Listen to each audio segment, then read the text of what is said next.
cost of services. Right, sometimes our prior plan in Ankeny, that was a secret. Well, no, let's put this out front. What's expected, based on total number of attendees, and what's that going to cost me? So that was one thing that came from that. Standardized documents like the emergency operations plans, like we talked about, and then in understanding to the event planners that we take the safety of those attending the events to our highest level. Which equals, your documentation, your meetings, your training, and just having that overall safety conscious mindset.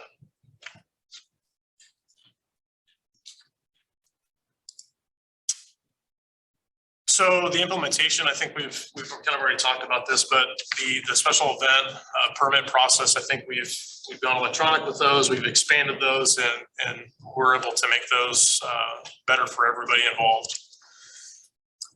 Mapping, this is just one example of mapping, but we have really taken it to heart in Ankeny on where are the barricades? What type of barricade is it? What's the fencing outline? Where's first aid? Where's the lost and found? Putting all that stuff on a map so everybody that is involved in the event knows what the expectations are. In the city of Des Moines, that's one of the first requirements we ask when you're filling out the application is that you provide an event map or a diagram. Then once that comes in through our street use committee conversation and additional conversations that happen, our traffic engineers actually draft a traffic control plan. And within that traffic control plan, it details what type of barricades and signage you have to provide. At one point in time, the city of Des Moines provided those barricades and that signage. We have pulled away from that. We only do that for our residential events now. We ask that the event planners work with a vendor of their choice, but we give them a list. This is exactly what you need. Take this to the traffic control equipment provider and they'll get it for you. What accompanies that is a police order that's signed by the chief of police stating these are when the streets are going to be closed, what time, where there's going to be no parking, and so on and so forth. So yeah, that first thing we ask, along with all the other 101 questions, is what's your event site going to look like? That's how we used to save it when we had a paper form. Application plus 101 questions. Nice. I filled that out many times. Yes, I'm so sure you know. I get it back each meter.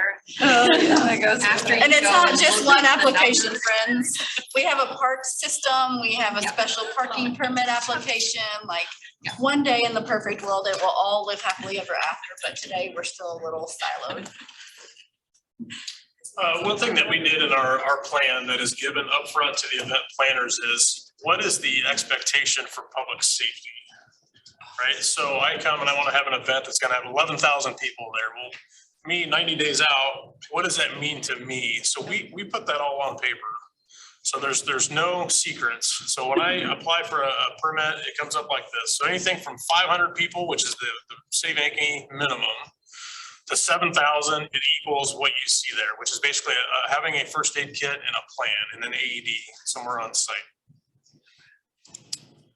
From 7,000 to 10,000, this is what you get for the city of Ankeny. So you'll get an EMS gator or a UTV with a couple EMTs or paramedics on it with basic life support equipment.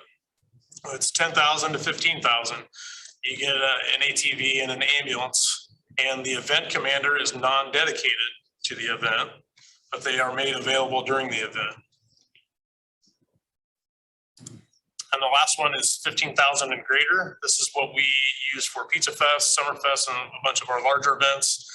So you get a dedicated EMS gator with 2 people, you get a dedicated event ambulance with 2 people, and you get a dedicated event commander that helps staff the unified command post. And then right there is our pay. So everything is right up front. Walking in the door to the city clerk's office that I want to host, X event, and it's going to have Y amount of people.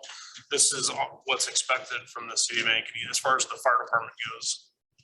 Do you have anything similar to fire department wise? Yeah, so the city of Des Moines, we don't have a specific number as to what we're going to staff resource wise.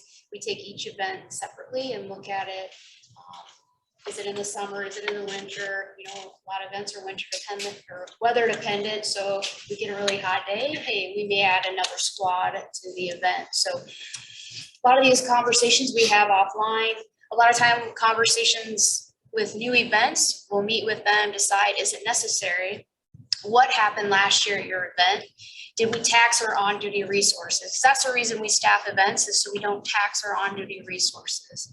So if if there wasn't really an issue, we didn't go out there, things look good, okay, great, we'll leave it at it as is, we'll reevaluate next year, let's see what happens this year. So we do not, for the city of Des Moines, have specific requirements that you'll get this resource. It's all event dependent. And You're very spectacular at doing your event action plans. I don't think you're giving yourself enough credit, Laura, but with each event, as they evaluate them and determine the resources that are needed, an event action plan is drafted. And then that way the event organizer knows kind of the expectation and what's going to be provided and what it's going to cost. Police and the public safety realm are very similar in how they handle business as well. Senior Officer Mike West is typically very quiet and working in the background, and Sergeant Beardsley is a little bit more upfront and vocal, but Mike is the one that's typically determining number of officers, who's going to be working, a sergeant and X number of officers, and then he provides an estimate. The event organizer has to approve and sign off on the estimate. And then actually in the city of Des Moines, if you meet a certain amount of dollars, your $250 application fee comes off of your police services fee. So it's almost a wash in a way, not really. But You guys made the note that it's staffed so that it's not taking away from the day-to-day citizens and needs. I think that matters too, because there's a little bit of grace if, you know, the temperature skyrockets on a day or something does happen, but like the importance of the plan so that you're not taking away from the day-to-day resources on police and fire. yeah, and our police post for volunteers, and if they don't volunteer, they're voluntold. What about fire? Like, is that part of this action plan as far as like, when, like, are you part of the discussion? How many people need to be there and like at what hours and all that razzmatazz, or is that a separate discussion? so we'll have that discussion with the event organizers, sit down, what is your event? What do you think you need? Here's what we may think you need, and come to that conclusion of what we feel would be best for that event. And then we give the times that it will be when we will have to staff it. We put a cost estimate together and then start that planning process for our event action plans. So as Shay mentioned, and those plans specify the communication. How are we going to communicate? Where is our crew going to stage? As well as names and contact information and any other pertinent information for that event. And we always put maps in there so our crews know where to go. And if we do happen to backfill, our shift commanders will utilize that as well as our dispatch center to tell them where to go. Because it's important too that everybody involved gets that plan. So the event organizers or anyone pertinent for that event will get that plan. So they'll know who is working from us, who to contact from Des Moines Fire if they need it. Like I said, we send it out to all our shift commanders, our dispatch center, our fire maintenance shop center. Our reserve apparatus are housed throughout the city. So if we're taking a unit, let's say out of Station 1 downtown, those station officers will be notified as well that we're taking something from that station for that day. We'll send it to Polk County EMA, so they're aware of the event going on. And so the people that need to know what's going on and how to contact people and have that plan established. So if something does happen, we work off that plan to create the incident action plan. So Des Moines is well-staffed, Ankeny's well-staffed and equipped, but it's also important to note that not every community is like that too. So there's one ambulance in all of Madison County, and Johnston Grimes doesn't have their own department, you know, and they fill in with sheriffs and all of that. So it's that the big community puzzle that pieces together. That's like, okay, if we need, you know, if an event needs an ambulance or a squad here, it does take away from the resources available to everything else. So it's that regional cooperation and communication so that everyone knows like this is going on, but so is this. So now collectively our resources are strapped, and how do we make sure that both the residents and the events are taken care of? And then I know it's been said before, but with the law enforcement aspect of it, that's one thing we look at with our permitting process is depending on the number of people you're going to have at your event. is going to determine a number of officers that are going to be required to be there. Generally, we go 1 officer per 1,000, but if there's alcohol being consumed, it's 2 officers per 1,000. And those numbers can fluctuate a little bit. But the one biggest change we made in our permitting process years ago was some of your larger scale events, we started requiring these events to hire their own private security. Because what we found was law enforcement was just being taxed to the gills, and we could not provide enough people to do everything that was expected for us to do.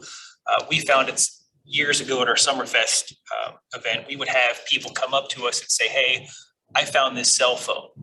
And our officers are like, well, what are we supposed to do with this? Or we found this credit card, found this set of keys. So we found that by utilizing security, they can do a lot of that stuff, dealing with reuniting lost family members, dealing with those lost cell phones, lost sets of keys, and then the police officers there can actually focus on law enforcement tasks, and you don't need to staff near as many officers when you have the help of the security team to do a lot of that work for you.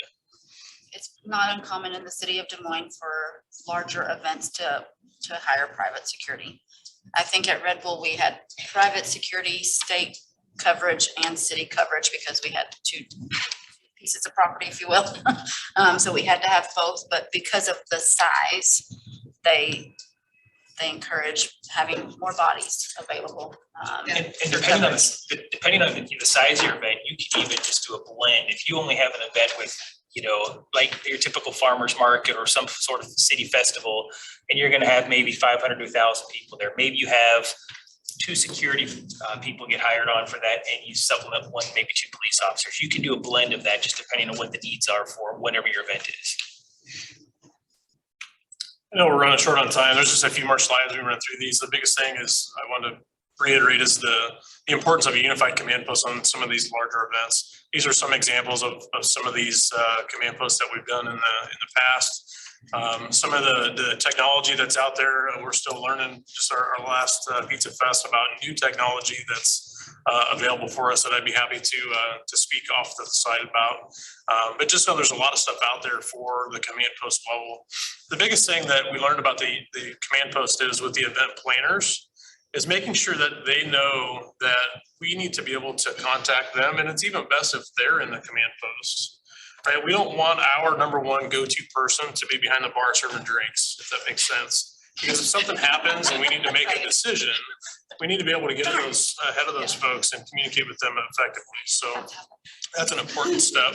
I mean, as much fun as it would be to be serving the drinks, I never get to do that anymore. So typically on our larger events and most of the events that I run, we have event radios that we provide out to staff in key locations.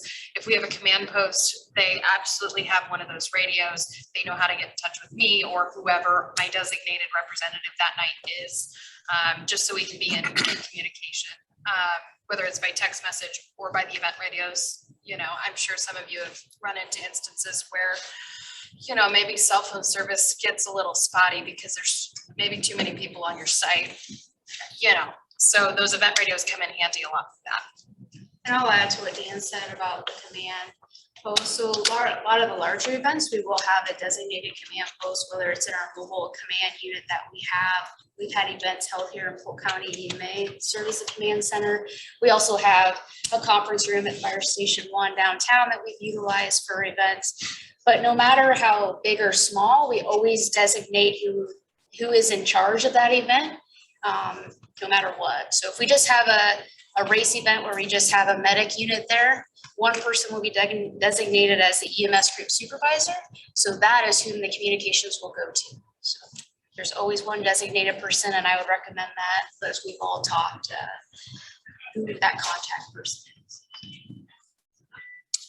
One last topic that I just wanted to kind of throw out there as we work our way into Q&A is food trucks. Seems like that's a hot topic recently. Sorry, I didn't just pull my hair. And I don't want to speak out of role. This is what I see across the metro is we as a metro need to create a consortium or a task force that can work cooperatively as, you know, community to community. As I understand, it's very frustrating for the food truck vendors to operate in Des Moines and then operate in Ankeny and operate in Johnson Grimes. So I don't if you have any more further on that, but I would just encourage that if you're going to have food trucks at your event in the city of Des Moines, make sure they're gonna be parked within your street closure. That's gonna make your life a whole lot easier, because otherwise you're gonna have to get a premise permit, which complicates the process, in my opinion. So Chris Birch wants to have food trucks at the IMT Des Moines Marathon. And I said, Chris Birch, go for it, friend. But just make sure you request that street as a closed street and make sure those trucks are parked on that street within your permitted closure. The other thing I would suggest is that you just make sure that your food trucks have all of the proper licensure and permitting. They should know what that is. If they don't, you might encourage them to contact the city clerk's office and talk to Sandy Deary or Eric Lundy in the Permit and Development Center, because they have to be inspected, and we have to know that they have that inspection on file with the Des Moines Fire Department. The Des Moines Fire Department inspects food trucks twice a month, I believe. And so it is, I'm kidding when I pull my hair out, because there's some beautiful ladies in this room that have a food truck event every week in the city of Des Moines in the summertime.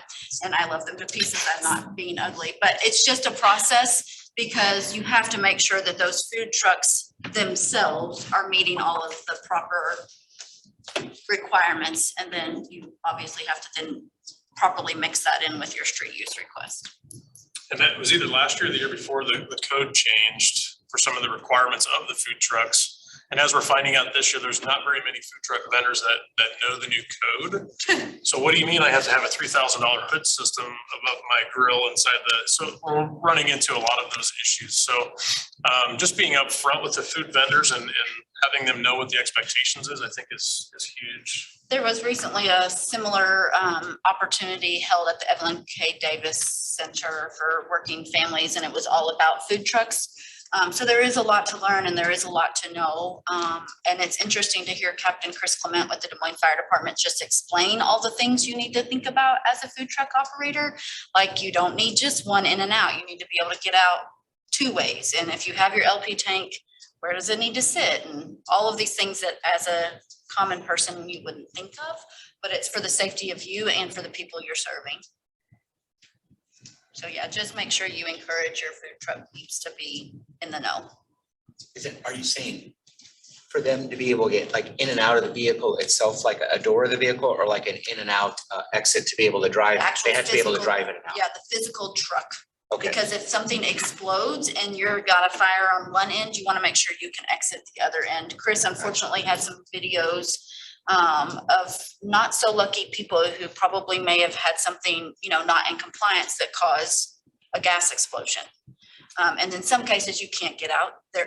You're not gonna be able to avoid that. But in some cases you may have a fire or something happening in one corner of your food truck. And if you have another exit somewhere on the other end of your food truck, you may save your life. I mean, Chris, we could probably have a whole nother session on food trucks. I'm not gonna But say anything placing them else. on your site, you just need the one in and out. Let's open it up to Q&A.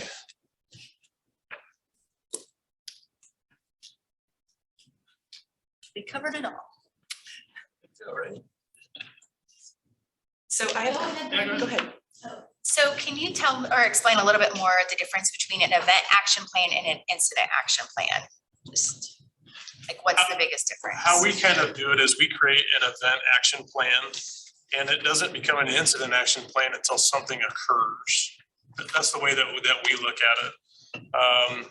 So we work with the event planners. Once again, it's all about the documentation. We basically have them fill out a lot of the ICS forms for us as part of their application process. So we develop both, but we use the event action plan as our day-to-day go-to document. And then if an incident occurs, then we transition to an incident action plan using the ICS forms. And That's what ICS we do. means, And the incident command system. Yep. Yeah. I don't know if Des Moines does it differently. so you guys mentioned some tools and technology, and I think you referred to them as like your command post vehicles. Are there things that smaller communities could consider using that aren't as high tech or as, expensive and luxurious to serve as a technology point of situational awareness of what's going on, or a place to locate together, co-locate together? Yeah, if I can go back a couple slides. So these two pictures, you can kind of see a building in the background next to that old Tahoe, and this is inside the building. This was acquired or borrowed through the Iowa Air National Guard Emergency Management. It's a building called a FORTS, which is a portable fold-up system. So working with the Iowa Air National Guard through Polk County Emergency Management, we were able to schedule this out, have it delivered on site, had it set up. It's got air conditioning in it. We had to have an electrician do some magic and get us some electrical ports to a spot to plug it in. But that's what we use at the old Summerfest grounds that duplicated as a first aid building and as a command post. And then as we got bigger and we were doing more first aid, then we split the two so that they could strictly focus on first aid. So you can see there's cots, the portable cots that emergency management has are all set up and they're ready to go. We would have medical equipment and be able to treat people on site in an air conditioned environment. So that's one aspect of a physical building, if you will, of having an event. Some, I would call them lower tech options. If you already have somewhere that you would call like either an event office or something like that, whether it's a tent, a physical building, somewhere that you meet with staff or volunteers or something like that. A lot of times I've used a place like that as a meeting place. On site at the district, we typically have a spot that is on a second floor. Like if you have a building that has a second floor that you can look out over your site. I know these guys prefer to be able to see the site. If you don't have security cameras or something, you can already tap into as an existing system. That's an easy way that if you just have access to a building, which a lot of people do if you're closing a street or something like that, or just assign a tent that if something's going down, here's where the key players need to report to. And, you know, you can put out a radio call, a text message, whatever that may be. Of, hey, I need the group to pull together. We need to make a decision on X and we need to get some information out. Well, Laura can speak to this even better than I can, but at county, it's a trailer. I mean, for the events, it's just a rented trailer. Yeah, we Serves put out the 2 event. trailers for different events and what their needs are, air conditioned trailers to be available, so you can kind of get creative with the space that you have to work with that maybe was built a while ago that didn't think about all of these things. But it works. It I mean, works, it's very yeah. functional at this point.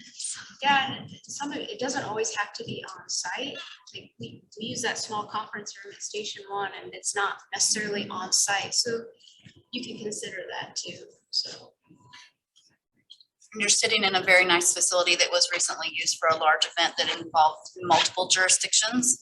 And it had the technology and the expertise all right here, and it was not on site. Yeah, this. Sorry, AJ, this if you don't space want me has promoting your all the space. capabilities. This space is a very nice option. What about the ability to communicate with your team? Like if you're dispersed and if something happens, we all know cell phones are the first thing to typically go because they're just inundated. So what are some suggestions you would have for communicating with your team and communicating them with the participants as well? I go back to event radios, especially larger sites. If you're, you know, spanning multiple city blocks or you have a very large team and you're putting them in a lot of different points, stationing them across your site, you have stationary and roaming people. That's the easiest way we've found that you can communicate without relying on cell phone networks. Police and fire, you know, those guys are connected into that when we have those larger setups through that command post. And just making sure anyone who might need to be contacted in that scenario or relayed information to has access to a radio. Or you have a couple people that, hey, I know if I get this call, I have to go and tell so-and-so next door. So we both have that, correct, yeah, phone tree style. If there's any type of system that you need other people to relay messages, they have to know what it is and who they need to give that to. And test them before event day. That We have one in-house right now that's spent 3 hours trying to figure it out on event day, so. One thing that we've learned too through the years with Summerfest is we used to hand one of our radios to, let's say, Maggie as the event planner. Well, I would rather her give me $100 radio than I give her $8,000 radio. So just how that works, just make sure that's part of your plan. Yeah, right. You don't trust me with your $8,000 radio? The other thing is channels, right? So the unified command post can monitor multiple channels versus everybody on one channel. I could care less if they need an ice run or a money run when we need to be focused on public safety. So understanding that communications plan as part of your forms and your documentation is important. Yeah, And I think you had oh, go ahead, sorry. I know a couple events, we've used walkie-talkies for some smaller events, so that's another option as well. Cell phone's always a backup. We use a lot of event radios too. Some of the larger races, we've provided event radio, one of ours. Yeah, so walkie-talkies another option. Maggie, what's been your experience in communicating to your guests? So like, I think that was the second Yes. part of your question, Deanne. Yeah, so we typically, if there is something we need to notify guests of, most of our larger sites have a stage and a PA system within that, and we will make those announcements from there. A lot of those can be pre-recorded. If you know what you want that messaging to be in the event of, hey, we're gonna have a short delay due to weather. Once the weather passes, we'll be back, we'll get the music back on, stick around, you're welcome to visit the shops, the restaurants, those kinds of types of messages, especially in an evacuation type scenario. Nobody has time to think about what eloquently sounds good and conveys all the information from that stage announcement, and you typically have to get those out real quick before you cut power and those kinds of things. So that's typically how we handle those. One thing I'm communicating with attendees, one thing that's on the horizon for us here in Polk County, probably by the end of the year, is the ability to post, a sandwich board at the entrances or put it in any type of ticketing materials. Is the whole, text this number to blah, blah, blah, or text this name, whatever, that thing where you just put in a few keywords into a text.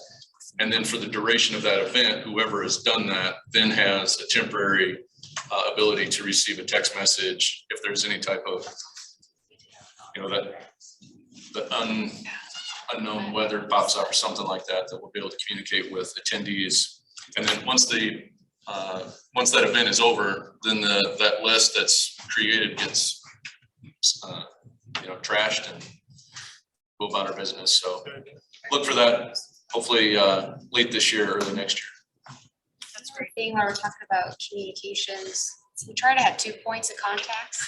So if you can't get a hold of somebody, here's another point of contact, another thought. There's some events we have 3 contacts. If you can't get the first one, you go to the second one. If you don't get them, you go to the third. So it's happened. We've gone to the third contact before, so just something to keep in mind. Any other questions out there? Okay. Well, I'd like to thank the panel for all of your experience and sharing with our participants today and those that'll be watching it on demand later. But for those of you in the audience, if you feel like you need to have additional resources or training, reach out to your community responder groups, your fire and law enforcement. You can certainly call our office as well. But if you need help to have a better, safe event, certainly reach out to your partners and build those relationships before your event. We always think that that's important to know who's your key personnel and decision makers before you need to really call upon them. So any final thoughts? Thank you for the opportunity. Yeah, thank you. AJ, any final thoughts? All right. Thanks for attending, and please fill out your evaluation before you go and leave it at your place. And thanks for your time. Yes.